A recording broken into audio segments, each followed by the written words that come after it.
From Las Vegas, Sandy Kastel and friends.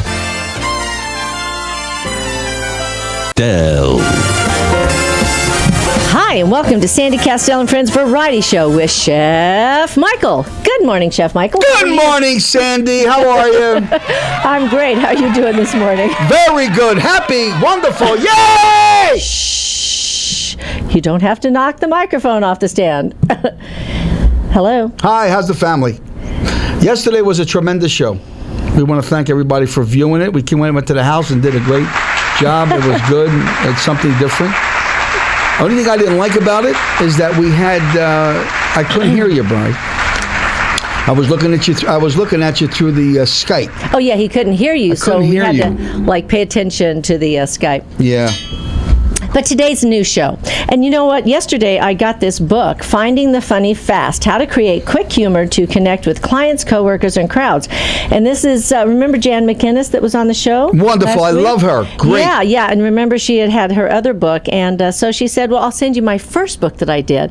And it's really kind of funny. I was reading through it. And, it's like taking situations that you're in and coming up with something funny instead of, just being plain and serious. But anyway, yesterday, yes, we had a wonderful time. Chef Michael prepared his wonderful French toast for us, which was absolutely amazing. Ryan, I'm sorry you missed out. I know you had to be here. Somebody had to be in the studio. I know.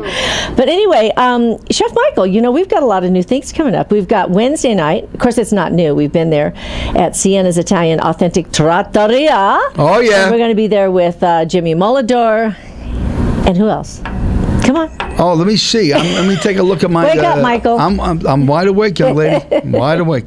No, we got Jimmy Meldor, the great. That's right. I was talking to Jimmy this morning to say hello to him, and he said to me, what are you doing, Jimmy? He said, I'm just hanging around the house. I said, open up your savings account, take a look at it, and you'll see you'll have a wonderful day. Jimmy's got his recess money from school. Do you know what that means, recess money? When we were kids, oh my gosh, our family used to give us like a quarter because candy bars used to be a nickel, and at 11 o'clock in the morning, I remember the teacher would come out. I could just see Sister Pasqualina right now, and come out with a box, and they had Hershey's, and they had not Kisses, but they had the Hershey bars, and it was 10 cents, John. I'm talking to John Stiles, our cameraman, and it was incredible. I know. I'm like, I don't matter here. Oh, I'm sorry. I'm his co-host, but does he look at me? No, never. I'm looking at He's John. He's always looking at John. John Stiles. Because John's a cross-dresser. He's got... Well, if you can see the high heels he's wearing, oh my gosh. John, he's really not, folks, and I always teach you. It's amazing Lisa what I do. Lisa would be jealous. Yes, Lisa Grasso. The Grassos! And actually, Bill,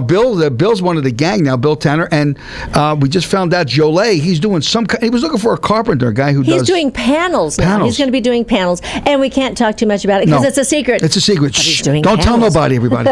And anyway, he didn't know. It's never been done before. He didn't know who to talk to. So I called Bill. I said, Bill, this is the scoop. He said, I can handle that. And he said, I've been looking for a month. I said, really? And Joey's got to be the nicest guy in the world because, he's really a wonderful individual, Sandy. He's got a good heart. And Perko, and I called her this morning because tomorrow's the big open house. We're not going to, I won't be there. You might be floating around, but... You better be there. I can't be there. I'm counting on you being there. You have to be there. You have to be there. You have to be in two places at once. No. And I told her to bring some stuff. It's at 5 o'clock, Michael. Yeah. It's not at 7. No, I know. And she's going to bring some from truffles and bacon. Ooh. They're going to bring a couple nice. And then I'm going to call Cafe de Boubou. Cafe de Cebu. Cafe de Cebu. Would you stop messing up that name? I have a fun with that. And people are going to start looking up and they're going to start Googling Cafe Boo Boo. I want them to bring, the only thing I want them to bring is the rice and the chicken on the stick. That would be good. That would be easy. Oh, yeah. Because Cindy and I... Rice isn't very easy to hold in your hands. We're looking for another home. It's got to be all handheld things, And, in life, some people go bigger, and other people go smaller, just the two of us. And I got to tell you the truth. It's amazing.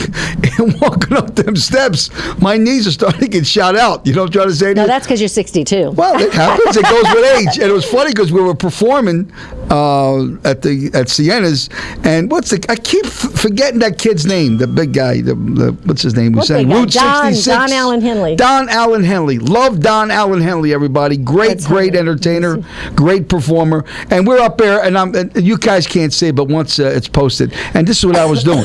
I'm going like this, and I'm into it, folks. I'm telling you, my arms were flying, my legs were kicking. We're going, if you ever play. Oh no, we didn't do that. We did Watermelon Man. I have to correct myself. It's Don Allen Hunley. Oh, Hunley. And you know, my attorney is calling me right now. But you know what? Go ahead, go talk to him. I have to call him back. No, go talk to him. I'll take it. No, it's okay. No, I insist. No, it's okay. I'm not letting you alone in this room today in this studio. I might have to get the hook. She's always afraid what I'm going to say. You know what I mean? Yeah, I never know what you're going to say. And that's why people tune in, actually, Michael. It's the truth. They say, what the hell did that guy just say? So anyway, folks, we're doing Watermelon Man. So Jimmy Melodor's up going,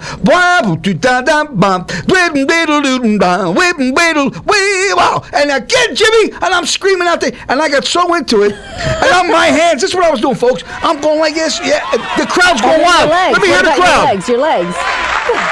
Just like that. That's what the audience was doing. And the more that they applaud, the more I was going like this, and my hands were flying. Well, and Jimmy's trying to play his song. And Jimmy's playing. Looking over it. What are you doing? He goes, I'm playing my song. Anyway, I got to tell you, folks.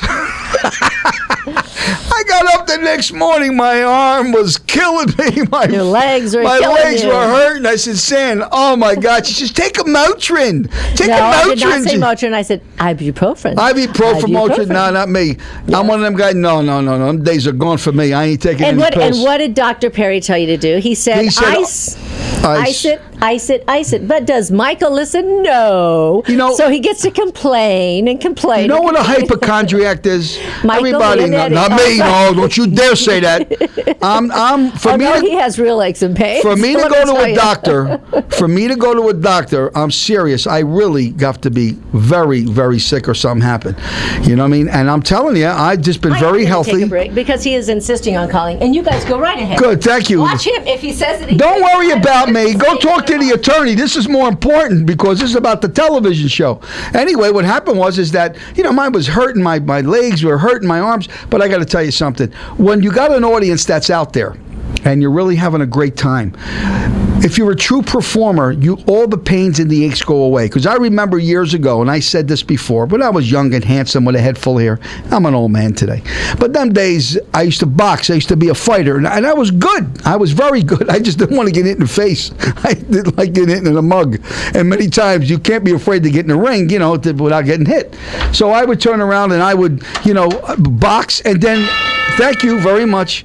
And I would stay in the corner. Okay. Yeah, I'm fine. I would stay in the corner, and I never sat down unless I got a cut. And then they had to close it. But I would be, I'd be like this, and I'd be moving, and I would good, and I would just. They said, Mike, sit down. I said, nope. Who feels like sitting down? Then you got to get up and fight again. So just like entertainment, when we in Sandy or at Sienna's or wherever we're performing at, we walk in that place an hour before we start. We're walking around shaking hands with people, talking to people. Where John Stiles is over there taking pictures with everybody. And you got Ricky Cash and Aaron Phillips. They're out there interviewing everybody. I got to tell you something. Right. Them guys are the best. Ladies and gentlemen, do yourself. Well, let me tell you something. Everybody advertises with us. I'm taking them kids with us. Those guys are great. They're two unbelievable men. You know what I'm trying to say to you? They're two ugly son of a bitchin' guys. But I got to tell you something. No, I'm only teasing you. Michael, I'm having have you fun. looked in the mirror? Sorry. That's all right. It's true. I always knock myself down. I'm an old man today. But there's something you can't take from me. Brothers. There's one thing you can never take from me, Sandy, and that's talent. No one can take it. You can throw me in a dungeon. You can say what you want, but one thing you can't take, when somebody's talented, nobody can take that from me because that's God-gifted. True, Michael. And that's for the people who are out there. True, right. Michael, because, when people are talented, that's what they have. They have the passion in their heart. Right. No matter how anybody else tries to knock down anybody else, they can't take that away from them, which is good. And, I wrote a song called Don't Tell Me I Can't. And, how many of you out there have ever been told you can't, you won't, you never will? Yeah. We've all heard at least once in our lifetime, And so I wrote this song. song. In fact, you have it right there. I think you have it right there. Don't Tell Me I Can't. Yeah, pull that up because I want to hear see, it. Ryan, if you've got it, and then we'll play it for you guys. We'll play it for you. And it's funny because, the inspiration, I got the inspiration when I was in a relationship. And it's very interesting because, What relationship? A relationship. With me or someone else? No, I said a relationship. If Who was this guy? If it was this relationship, I would have said this relationship. However, this was another relationship in my past, and not come out. Anyway, so and as a singer, as a performer, a lot of times we're out there and we're knocking our heads, against the wall because, we're told as actresses or actors or performers, something, you go in for an audition, and I remember Dr. Jerry Crawford told me this at UNLV when I was in the one of the acting classes, and the first thing he said to us that first day in acting class, Michael, was, if you can do anything else, do it. Because he said you are going to have a lifetime of people telling you're too tall, you're too short, you're too thin, you're too fat, you're too blonde, you're too redhead. You're never, you're going to hear this so many times, and it's going to get so discouraging that if you can't handle it, and if you don't burn to do this, if you are not so passionate about this that you are going to do this against all odds, then you need to get a day job. Right. Whatever else you could do. But you know what? We're still here, aren't we? I got to say something. No, my family. Okay, I won't say no. What? My family was in the undertaker business. Leonetti's on Broad Street. Yeah. And my father, God rest his soul, he wanted me to be an undertaker. That was his dream for me to do that. That wasn't my dream. And naturally, we would all get dressed, and I would go down, and because we lived upstairs on the second floor, and the funeral parlor was downstairs. It ain't like Palm Mortuary in Nevada. Back east, the funeral parlor was where you lived at, and we had it on Broad Street. I want to tell you something, folks. Listen to me carefully. When the people would come in, I didn't know the deceased. I didn't know anybody who they were. I would be in tears. I had a tremendous amount of empathy. It's two things: empathy and sympathy. Sympathy is feeling bad. Empathy is feeling the pain for someone else. And I would do that, and I would cry. And my father said, "What the hell are you doing?" I said, "Pop, I can't do this." I would actually be torn up watching them people mourn the death of their grandfather, or their mother, so forth and so on. Now, it's amazing to feel that way. When I was in the ring and I would box, I would go into that ring, box my tail off, and went in to kill that guy. And then after that round was over, I would feel so bad that I hurt him. And my manager would say to me, "Mike, that's part of the game." And I would just say, I feel bad. I hit this guy. I didn't mean to hit him so hard or whatever. And he said, "Mike, the boxing profession is not for you." He said, "It's not." I said, "But I enjoy it." He says, "I know." So the entertainment is great for me because I can do something that makes people happy. I don't have to hurt anybody. I don't have to beat anybody up. The only thing I beat is my drums. Okay? And I got the same set of drums my grandfather bought me. I'm 62. He bought them for me in 1964. I was 12 years old. I got the same set. Same drums, same drumsticks, same cymbals. That's the only thing I got from the old man. Everything else is gone. And it's a great, and I found my niche in life to feel good in what I do. I don't know why I told you that, but it's nice to know a little bit about Chef I don't know Michael. either. And cooking, I'm sorry, and cooking. And cooking. And when I cook, I make people happy. Anything else? Anything else? Come on. I mean, I don't want to go to break. Go ahead. Well, no, we did something different. We did 5 minutes up front so we can do a little bit more talking. We're taking the break. That's No. we didn't do that way. I was trying to lead into something, but Oh, I'm sorry. Forgive okay? me. La-dee-da-da-da-dee-dee-dee. But actually, what you said is a perfect example of "Don't Tell Me I Can't," because they wanted you to go into the business. You didn't want to go into it. You were fighting. You didn't want to hurt the guys. So this song, I'm going to dedicate this song to Chef Michael. Thank you. Mother and father were shocked and confused because it didn't fit into their plans. She said, "You can take away the money or the keys to my new car. You can yell and scream or shout at me. It won't make any difference at all. You can tell me you don't like my style or I'm making a big mistake. You can tell me almost anything, but just don't tell me I can't. Don't tell me I can't. Don't tell me I won't. Don't tell me I never will, 'cause you'll be sorry when I'm gone." She was a country girl when she went to New York, joining the audition scene.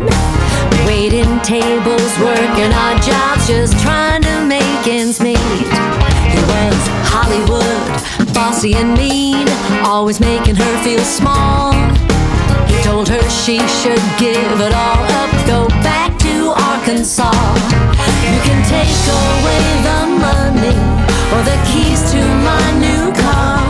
You can yell and scream or shout at me, it won't make any difference at all. You can tell me you don't like my style or I'm making a big mistake. You can tell me almost anything, but just don't tell me I can't. That's right.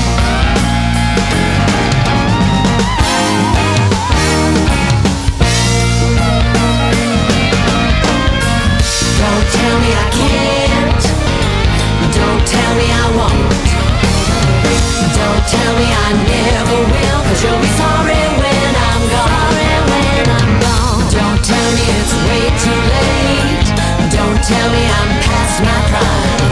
Well, don't tell me I don't fit the mold, 'cause you'll only waste my time.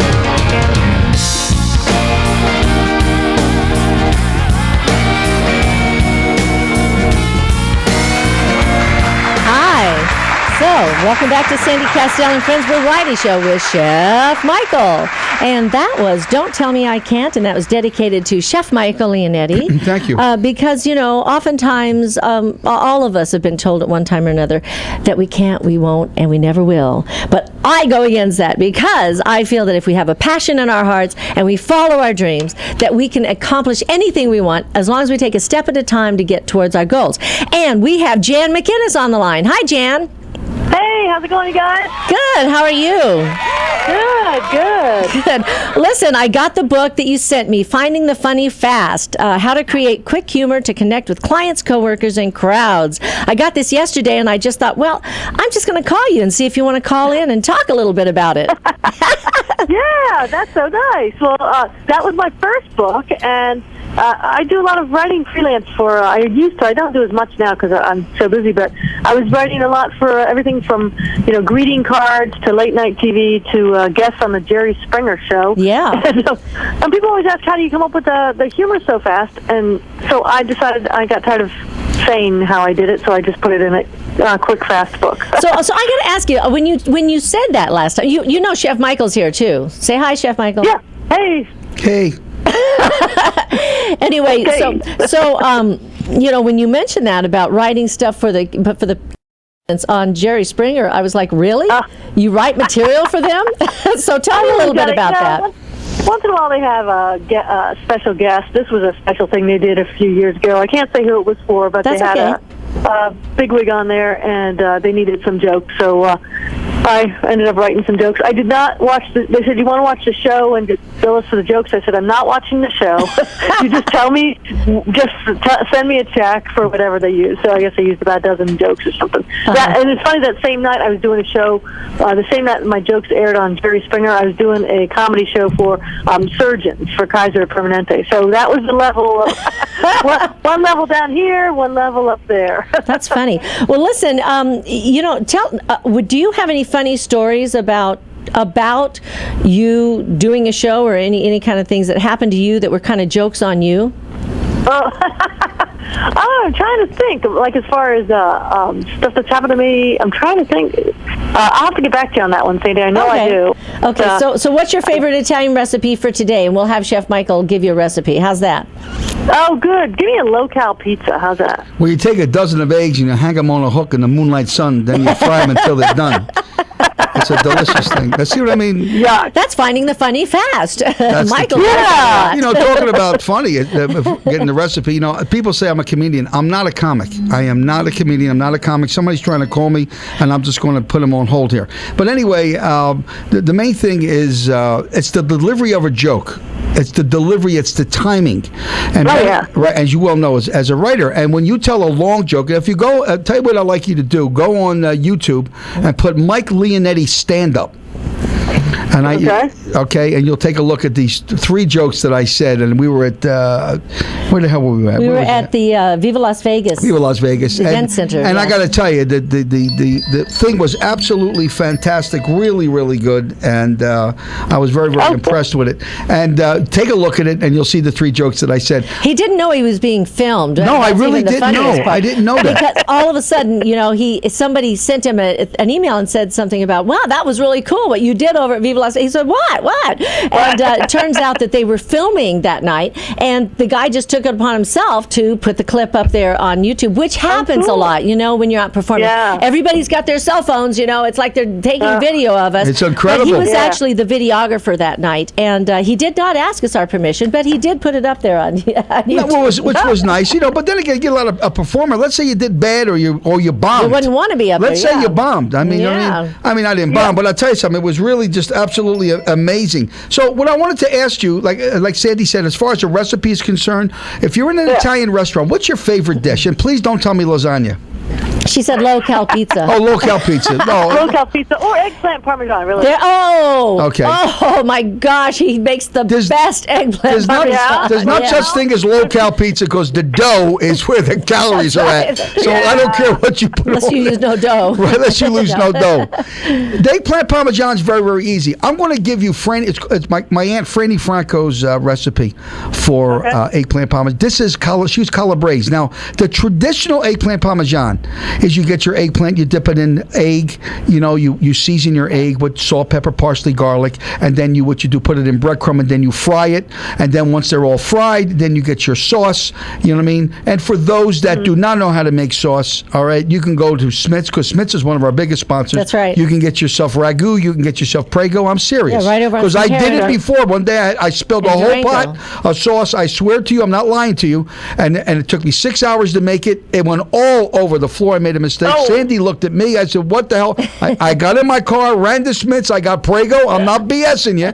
Took it home, mixed it with water, fried a little oil and garlic, did a little doctoring. I used the sauce. People ate my eggplant, said, Mike, I never tasted eggplant so good in my life. You know what I mean? And they never knew the difference. So now that's the traditional eggplant parmesan. The key to eggplant parmesan is your sauce. Now, we say back east gravy. But we're going to say sauce for Las Vegans, and everybody makes their sauce with their brajol and their sausage and meatballs. Everybody's got a little different way of Right. making it. This is my aunt, and she made the best. I'll tell you, this is incredible. You ready for this? Yeah. Get your pencil out. Okay, here we go. Cut it. What you do? You get your eggplant. You leave the skin on it. You don't take the skin off, and you cut it. What I would say, 1/16 of an inch, a little bit more than 1/16 of an inch, and you not thick, a little thin, and then you cut it. And as you fry your eggplant, you add sugar. You throw the sugar in the oil as you're frying. Now it's going to be sticky like candy. It's incredible. And then you take your eggplant out, and then when all your eggplant is done, then you add your marinara sauce. And you let it cook for 25 minutes. I'm telling you something. You never tasted an eggplant. It's not eggplant because remember, Parmesan means cheese. Yeah. So it's not eggplant. It's eggplant. And I nicknamed it after my aunt, Franny Franco. My Aunt Franco. It was incredible, but you never tasted an eggplant. So delicious. You cannot stop eating it. It's incredible. But you're frying the eggplant in sugar in the oil. But do you use olive oil? No. Canola oil? Yes, I always use yes. Because I know certain things you use olive oil and certain things you use Pasta canola. fazool, Yeah, scuttle, right. and beans. Right. I use the olive oil salads because when you're frying chicken, olive oil's too heavy, folks. It's too greasy. You want to stay with a very light peanut oil or canola oil. The cheapest, when I say cheapest, But the most peanut inexpensive. oil has a taste to it too, a certain flavor. Well, to it, some too, people so it like. depends. True, Yeah, I agree right, with you, but right. don't do that and just use that and that's it. Okay. When you fry, and Okay. that's my recipe. Try it because the marinara sauce is very simple. It's onion, garlic, tomatoes, sweet basil or basil oregano. You have to put some oregano in it. A marinara sauce takes 20 minutes to cook. That's it. And then you add that to your eggplant and then you bake it in the oven for another 25, 30 minutes. I'm telling you something, folks. It's like eating a piece of candy. It's incredible. All You right. never tasted eggplant. Yum, I got my dinner. It's delicious. Give it a try. But like I said, when you take the eggplant out, make sure you put it on butcher paper, not paper towels, because the paper towel will stick from from the sugar. It'll stick. So you got to use. You have to use a butcher paper. You know the brown stuff. Yeah. That's what you have, and what that'll do. That'll absorb all the oil that'll come out of the eggplant. Yeah, don't put this because it'd be too greasy. Then you'll be scooming off the oil on top. You don't want to do that. Go ahead, Sam. Yeah. Oh, okay. So Jan, I opened to page 97 in your book. Okay. Now this book is called "Finding the Funny Fast: How to Create Quick Humor to Connect with Clients, Coworkers, and Crowds" by Jan McGinnis. And on page 97, she says, "Make sure the setup is clear." So tell us about the setup, because I heard somebody try to tell one of the jokes that Michael tells sometimes when we're doing a show, and I got to tell you, he fell apart at the end of the joke because he set it up fine, but then at the end he told the wrong answer. You know what I mean? It was like the wrong line, so it blew the whole thing. And of course, his delivery, was also a little bit laid back too. So it was, so tell us about the setup. But comedians are masters at communication because we're able to get across a point in just a few of the setup line and get people to understand what we're talking about in just a few words. And that's really what you want to do. So you got to make it clear. For me, if you listen to a lot of jokes or listen to that they repeat, you might say, I became an aunt again now that my sister has kids. That's one of my jokes. But I said it twice in the setup, so I'm talking about kids and they're not mine. I became an aunt again now that my sister's kids, and I do a joke about kids. So that's what would be my biggest tip, is sort of repeat, make sure it's crystal clear. You don't have to use a lot of words, but Chef Michael talked about the timing and the rhythm, and really you pay attention to the words you're using. Don't try to use a 4-syllable word if you can use a 2-syllable. This is my the way I write anyway. Use a simpler word if it gets the same message across, but pay attention also to the rhythm of the joke, because sometimes it just doesn't have a good cadence, and it screws up the timing and the rhythm, and the message doesn't get across. Those are my 2 little tips for you. Okay, so what about use the K sound? What is that? The K, C or K? Well, the C sound or the K sound, Chuck is a funnier name than Steve. It's just kind of a thing that comedians have. Oh, so not really a hard fast rule, but it's funny. Clevis is a funnier name than John. So if you can use a K sound, it just seems for some reason a little funnier. All right, now it says exaggerate, take things to the extreme. Right. The comedy's all about extremes. Somebody is in 100 pounds, they're 1,000 pounds. They're not 100 years old, they're 10,000 years old. We're always doing things to the extremes. Michael does that. Yeah. It's like you're not a millionaire, you're a gazillionaire. Right. Yeah, because, we all might be a millionaire. We might know a millionaire, but we don't know someone who's a gazillionaire. So just take things to the extremes. You're talking about someone's old, don't say, they're 110. There are people that are 110. There are 1,010. That really gets the point across that the person is old. Okay, here's your note at the end of that chapter, and I'm just giving a little example. It says, don't think of it as a joke. Think of it as a conversation. You know where you're going with it, and you know the essence of the punchline. So relax and let your words come out naturally. You'll surprise yourself. Thinking of a joke as a conversation will also take the pressure off trying to make a line work, which helps ensure it will work. So see, these are great tips. So I just want to let everybody know. I think in daily life, laughing is so important, isn't it, Jan? Yeah. Absolutely. And I got to tell you, what do they say? It takes a lot more muscles to frown than it does to smile. And what does the doctor tell you? You need more laughter in your life. You really do. You need more laughter in your life. And so if you can find the funny fast, and I would suggest checking out this book. Where can we find this book, Jan? Is this on Amazon? You can find it on Amazon, and if you like it, write a review, but a good review. There you go. But you can find it on Amazon. You can also go to my website. You can purchase it through that, or I believe you can purchase it through that. Go to theworklady.com. Okay, so it's theworklady.com is her website. This is Finding the Funny Fast. She also has her other book on there. And what's that other book? That's Convention Comedian, Stories and Wisdom from 2 Decades of Chicken Dinners and Comedy Clubs. So be sure to check her out, Jan McInnes, and Finding the Funny Fast. Yeah, I liked it. Page 27. He said 2 Jews walked into a bar. That's funny. It's what follows. It's what follows. It's not in here. Oh, I got the wrong page. Oh, no. Oh, wait a minute. Where's that page? Wait a minute. Page 105. 2 guineas walked up into a bar and asked for a meatball. No, that's not the wrong. So do you steer away from using ethnic jokes? Oh, yeah. Yeah. Me too. Yeah, right. You know, read the part on you can make fun if you're a member of the club. If you are Italian, you can make fun of Italians, but other people should not. If you're bald or if you're really fat, take it easy about the bald guys.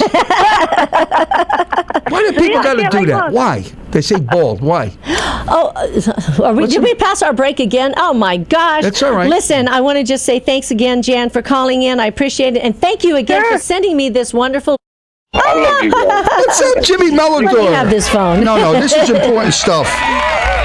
This is important You got Jimmy stuff. Melodor on the line. I love... ladies and gentlemen, I want you to know that Jimmy Melodor wrote a book. Wrote a book? Yeah. Really?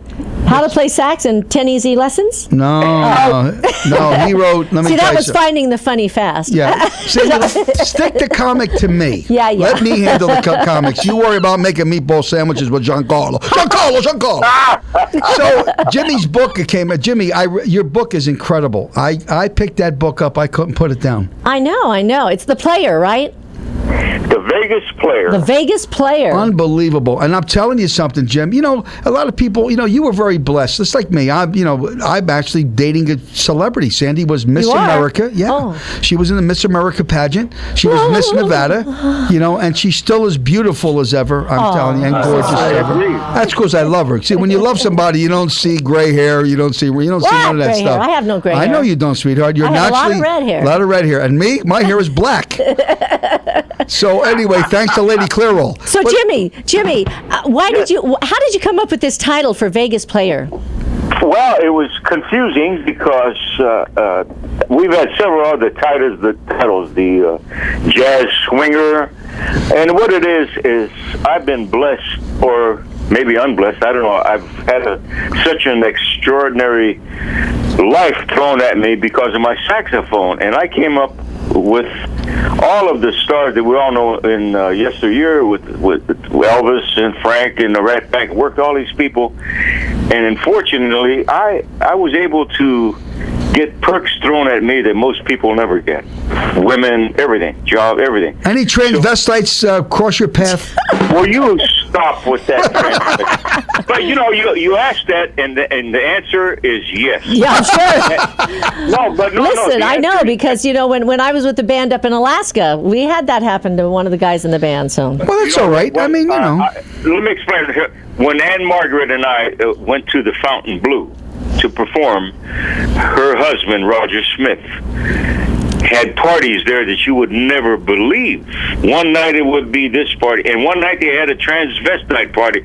And I said to myself in the town, what am I doing over here? Transvestite, And Mike, you never seen such beautiful people. Oh, and sweet and nice. And like I said, everybody's got different tastes and stuff. And so it's not that there's anything, wrong with it or anything like that. It's just that if it's a surprise to you, then it could be surprising. Yeah, well, I got to tell you something. All jokes aside, Jimmy, you got to see John Stiles in high heels. Yeah. John looks phenomenal. And lashes. No, he's our cameraman. I'm only teasing. But I got to tell you, Jimmy is a legend. I mean, and it's nice when you go out with, fabulous saxophonist. Last week, and my dad and he have known each other for years. I love your dad. Sunday night, Jimmy, you played. I'm telling you, we had. I just got a phone call from Gil Cohen. Oh, great. I love Gil just called me, and I had to walk out of the studio because the phone rang, and it says I didn't see him. And Gil Cohen is the casino host at Monte Carlo. Yeah. And let me tell you something. Gil has been around for. He's one of the most loved men in Las Vegas. You know what I mean? I agree. And I really mean that. And I always admired that, Jimmy, with people, because my demeanor, my personality, my South-Philadelphia tough guy. You're going to get, most people are going to dislike you.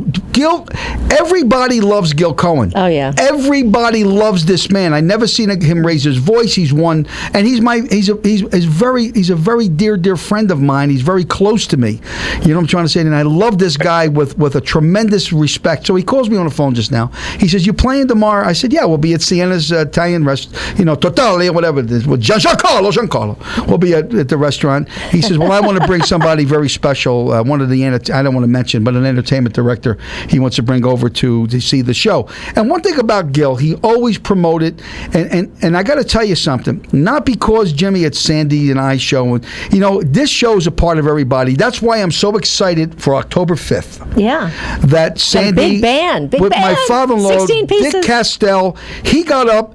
99 years old, unbelievable. Will you stop already? Oh my God, he's gonna be yelling at you. I'm 84. He's yelling at the radio right now. I'm 84. I'm 84. He got up and he played, and I'm telling you something. I was watching you. Because I was behind him, and I says, because me owned the drums, and I was laying that time down, and he was doing the other nights like this, and and I'm saying, "Go, Pop, let it go," and I'm screaming from behind him. Well, the next day he came over last night. We had a sandwich. We sat down BS. I said, "Pop, did you hear me?" He says, "No, I don't hear nothing." He said, "I got my eyes closed. I'm in another world." He said. He did. He had his eyes closed the entire time. And I'm so excited that we're doing the show October 5th.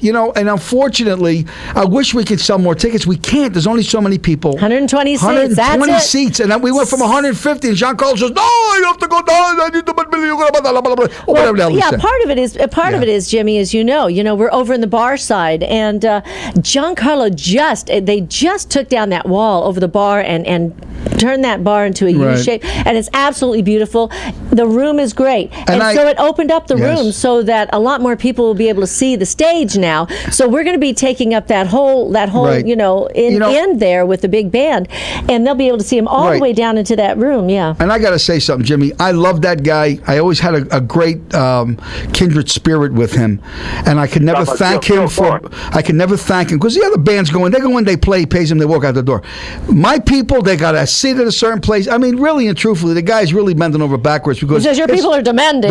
Because like Sinatra's. I mean, we got high rollers that come to see us, and they want to all sit in the front row. Right. And this show, I'm being honest with you, this show, with no disrespect to any of these other places it belongs on the Strip. This show belongs. Speaking of Gil Cohen, Mike. Yeah. Don't forget Gil Cohen brought us together. That's right. Yes, he did. I know.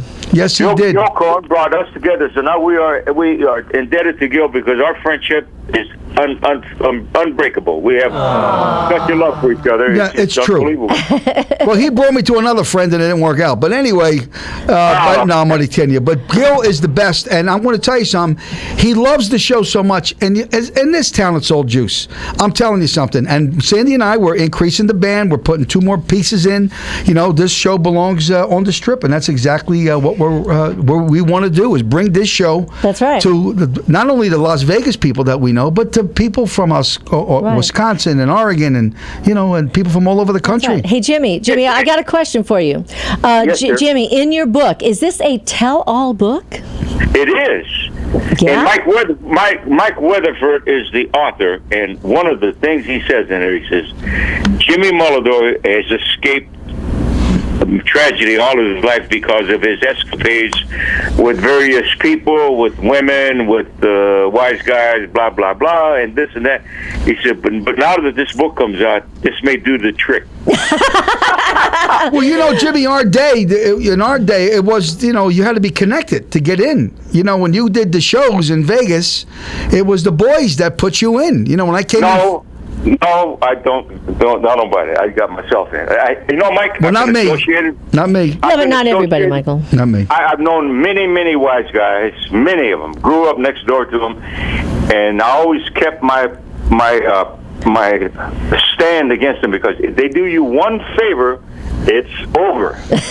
Well, do you know what got me in, Jimmy? Truthfully, when I worked at the Tower of Pizza and I cooked. Well, yeah. And you were very good there. And them guys took a tremendous liking to me, and they opened the door for me for my entertainment career. So, You're perfect. I mean, you're perfect for that type of situation with cooking and your entertainment. And you're the kind of guy that they go crazy over.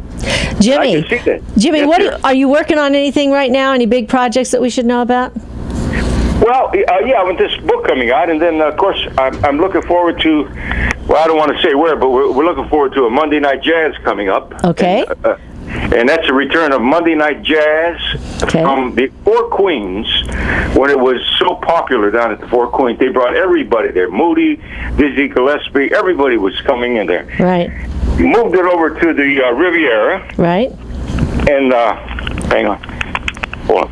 And moved it over to the Riviera, and we did that for a while. And then I got lucky and got called from the Gold Coast. I did a Monday night for 15 weeks. Wow. During that, I brought Tom Scott in. I brought big names in. So now they're looking for something innovative again, because the town is full of a lot of wannabes, imitators, people imitating dead people. I mean, it gets old. You know, that's why our show is so great, because we appeal to everybody, young and old. I know. We had some kids in there the other day that were like in their 20s, early 20s, and they were ready to buy the tickets for the 5th already. You know, for October the 5th. They're excited about it. Mary Lou, my sweetheart, brought in her daughter. Yeah. Her daughter, she loved the show. She said it was so up. I really loved it. Yeah. So, like Mike, Sandy, we appeal to all ages. Yes, we do. We got something really special here, and I think we're going to go a long way. Well, I'm excited about it. Thank you so much, Jimmy, for calling in today. Jimmy. And we're going to see you tomorrow night at Sienna's Italian Authentic Trattoria. Let's go. I'm ready. Jimmy, I'm going to call you after the show. After Thanks, 10 o'clock, Jimmy. I'm going to call you, so make sure you answer All my right. call. I love Okay, you ciao. guys. Take care. Okay, love you. Bye-bye. Okay, we're going to, if you're just tuning in now, you're listening to Sandy Kastel and Friends Variety Show with Chef Michael. And we're going to take a very brief pause, and we'll be right back after a message from our sponsors. Las Vegas. Hi, and welcome back to Sandy Kastel and Friends Variety Show. Wow, I just got some exciting news that Jim Brickman is going to be on the show. Not Jim Brickman! And we've also got, let me see.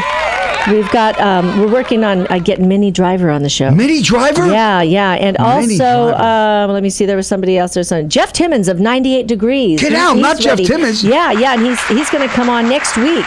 Yeah, so I'm excited. Ain't exciting. Anyway, I know, I just had an exciting moment there. I just got a call. Yeah. You're going to get excited too, right? I'm very excited. We're bringing in Guy Lombardo, and he's dead. So, I don't know. Is this the zombie show? They're going to have the zombie show too.